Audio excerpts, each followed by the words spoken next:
For those of you that don't know, this business class does the 20% project. 20% refers to the fact that we spend 1/5 of our time in her class working on a topic of our choosing. So when I first heard about this project, I came up with a lot of cool ideas. I wanted to build something. I wasn't totally sure what. That wouldn't have been a great idea because not being totally sure of what to build wouldn't result in a good final product.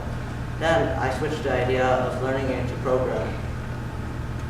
This seemed like a good idea at first, but then I found out that learning to program was extremely time consuming, and I didn't have a lot of time. The problem with time continued throughout the entire project. Finally, I settled on the idea of researching battles through history.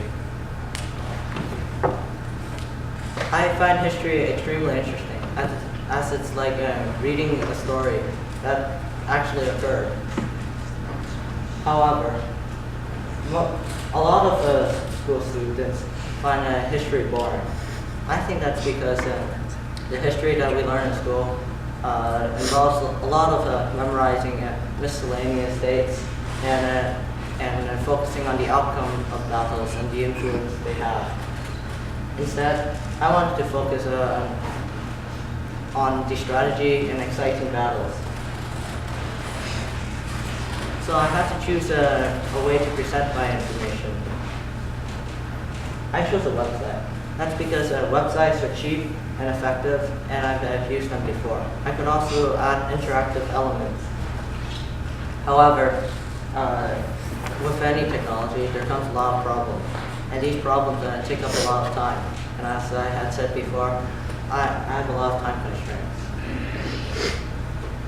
So my target audience for this project was anyone. I wanted to show everyone that history can be interesting.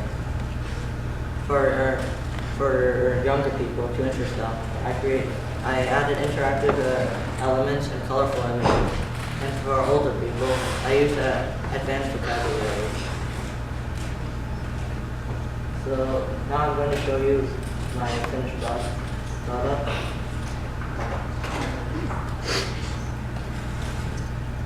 So here's an example of an interactive element. You can choose which battle to click on in this bookshelf. And I'm going to walk you through probably my favorite battle here. So the Battle of Vienna.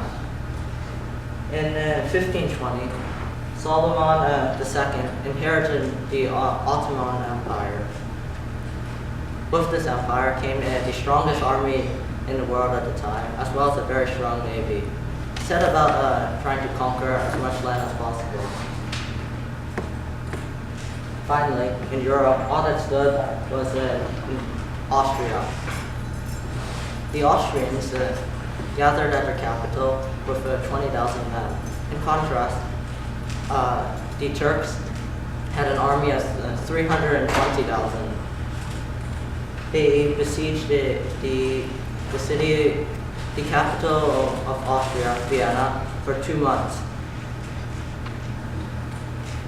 It's pretty obvious that the Austrians were at a great disadvantage. However, they did have some natural advantages.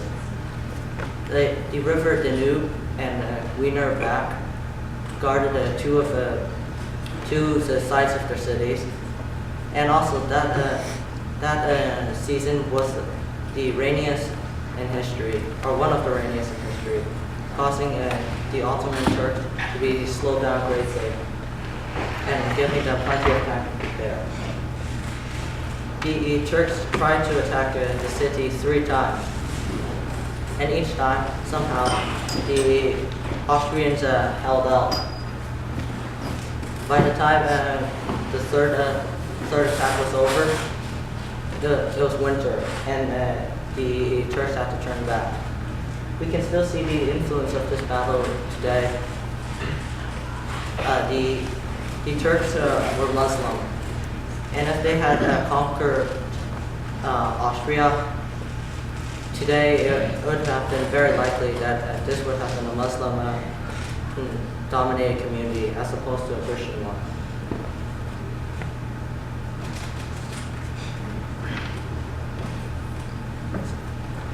have done this all alone. I had help from my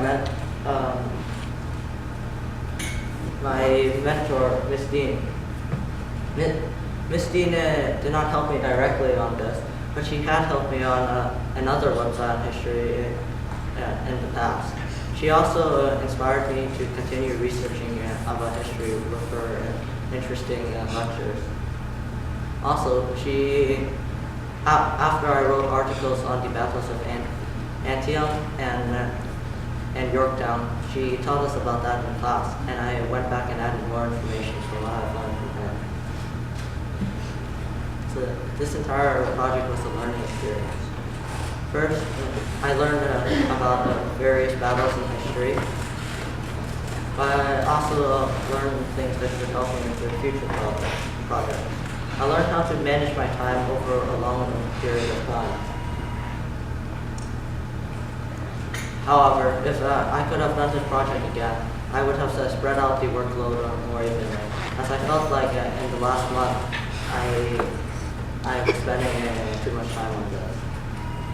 Thank you for listening.